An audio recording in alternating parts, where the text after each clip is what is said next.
Bonjour, je voudrais vous parler aujourd'hui d'une déformation qui est souvent présente dans les demandes de rhinoplastie secondaire, ce qui constitue pour nous une grande part de nos indications, la reprise d'un nez après une première rhinoplastie qui ne donne pas un résultat satisfaisant esthétique.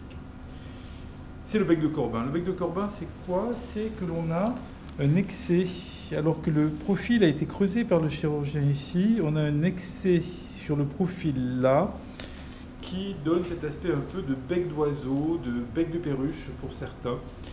Et il vient de plusieurs choses. Une des choses qu'il faut savoir, c'est qu'il est lié à une cloison qui n'a pas été assez descendue, parfois pendant le premier geste chirurgical.